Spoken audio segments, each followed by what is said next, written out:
Hello, welcome to the Homeschool Solutions Show. My name is Sean Allen, and I am one of the mini-hosts here on the podcast.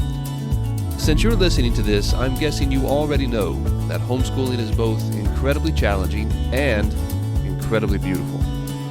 Every week, we're here to wing a little guidance, some helpful counsel, and a whole lot of encouragement your way as you navigate this busy yet blessed journey of educating your children at home. Now, even though the show is called Homeschool Solutions, it should come as no surprise to you that we do not have the answer to every homeschool-related question. But if you come away with nothing else, our hope is that today's episode will point you to Jesus Christ and that you will seek His counsel as you train your children in the way they should go.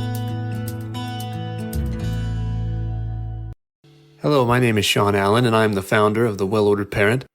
My wife and I started this company in the hopes of strengthening and encouraging parents in the amazingly hard work of raising children.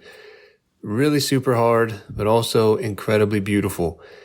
And so sometimes we know, being the parents of 7 going on 8 now children, that it's easy to lose sight of how beautiful raising children is. We've been there. We know most parents are in that space. So the Well-Ordered Parent is dedicated to helping to encourage parents, inspire parents, strengthen parents, and also pass on a little wisdom that we've acquired over the years. And what I'm about to read to you is a letter that I wrote to moms in general, because seeing how I work from home, I get to see it every day. I see the dedication, the sacrifice, and the intense love that my wife has for her children, and knowing also that same love was in my mother, and just witnessing these acts of self-sacrifice on a daily basis that mothers commit on behalf of their children. I wrote this to them in the hopes of bringing a word of cheer.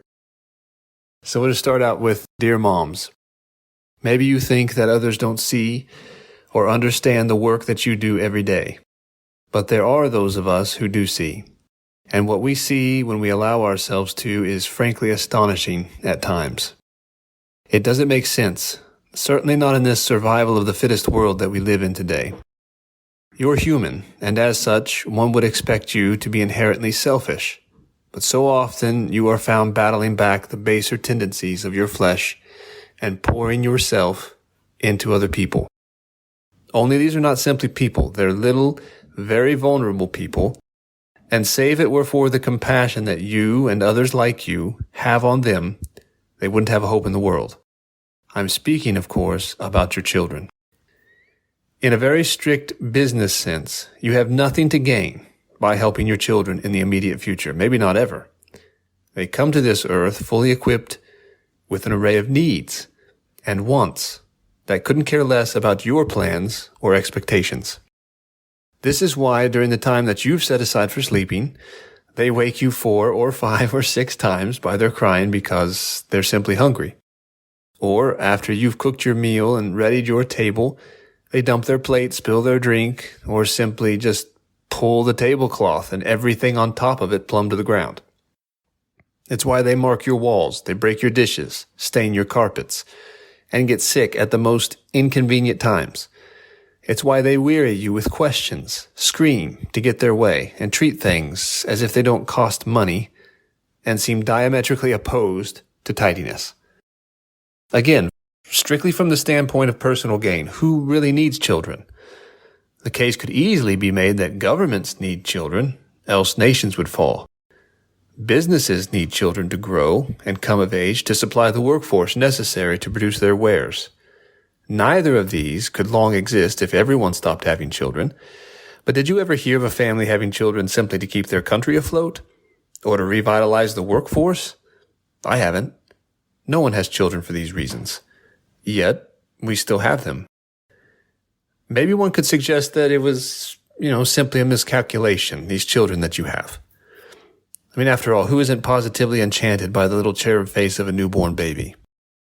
The prospective parents think, oh, what it would be to have one of those. And then after the sleepless nights, the emotional duress, and the loss of personal property, these same parents are ready to declare the whole thing a huge mistake. Maybe some, but not you.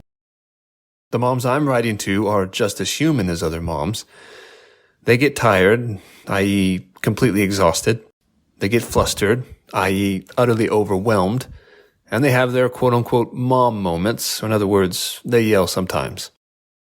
They have hopes and dreams just like other moms, and oftentimes all they can do is look on as their children crush and then dance upon the wreckage of what was supposed to be their Martha Stewart home or their alone time in the evenings. Don't give up. Surely you've been tempted to. The world you live in and the channels through which it speaks, the movies, the television shows, the books, the blogs, the magazines, so much of it seems to conspire against you as a mother. Hard as you try to wrap your life and your mission up in the lives of your children, it seems that everyone else is trying to drive you to separation. It's you, they say. It has always been and always will be you. You're the center of importance. Why will you lose so much of yourself to the needs of others? Why will you give to something that offers so little in return? Life is business, they seem to suggest, pure and simple. You should quit anything that you can't profit from. You know, these people know next to nothing about the love of a mother for her children. I'm reminded of a story of a man told from his boyhood how that after a prairie fire he ventured out into the field to go exploring. It wasn't long and he came across a little brown prairie bird sitting still on her nest. She had perished in the fire, attempting to shield her fledglings from the flames. This mother, with her 2 strong wings, could have easily ascended above the reach of danger, but there was a law much higher than the law of self-preservation that caused her to remain with her little ones, the law of love. Don't give up. You see, this love that you give to your children doesn't make sense. Why would a bird choose to stay and die with her fledglings in a prairie fire? What a waste, the world would say.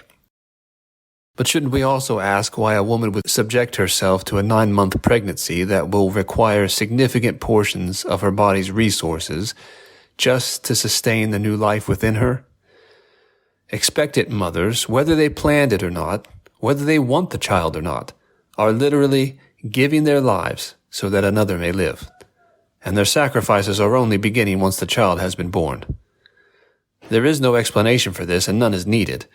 Jesus' words, "Greater love hath no man than this, that he should give his life for another," is the closest approximation of what's going on here. This giving of yourself, this feeding and teaching and guiding and doctoring and counseling, and yes, this setting aside of your own wants and desires in order that all this might be done for your children is not earthly. It comes from above. You won't quit, will you? I know you moms. I'm married to one. The love of a mother is a complete paradox and one of the most singularly beautiful things that you'll ever encounter.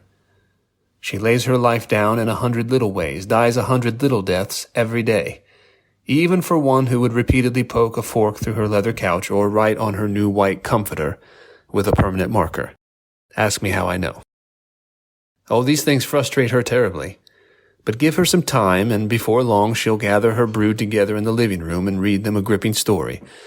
Or she'll simply cup the face of her little one in her hands, stare deep into the face of innocence, and draw all the reason she needs for getting up tomorrow and doing it all over again. You can't quit, Mom. You're simply too important. To others, your work doesn't look like much, and I know it often doesn't feel like much. But if you left off sweeping your kitchen and nursing bruises and staging impromptu tea parties and the 1,000 other things that you do to enrich the lives of your children, the world would fall apart.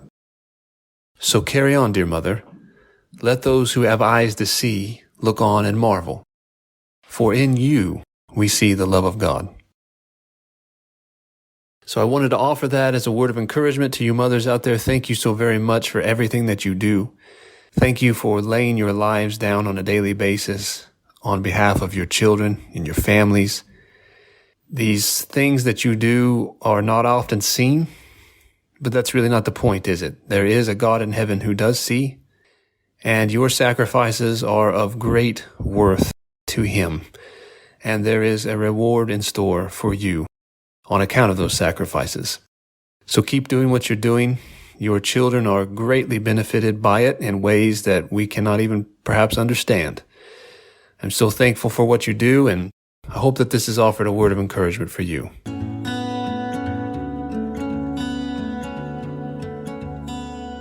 Thank you for joining us this week on the Homeschool Solutions Show. You can find show notes and links to all the resources mentioned at homeschooling.mom. If you haven't already, please subscribe to the podcast. And while you're there, leave us a review. Tell us what you love about the show. This will help other homeschooling parents like you get connected to our community. And finally, tag us on Instagram at homeschooling.mom. That's homeschooling, D-O-T, mom, to let us know what you thought of today's episode.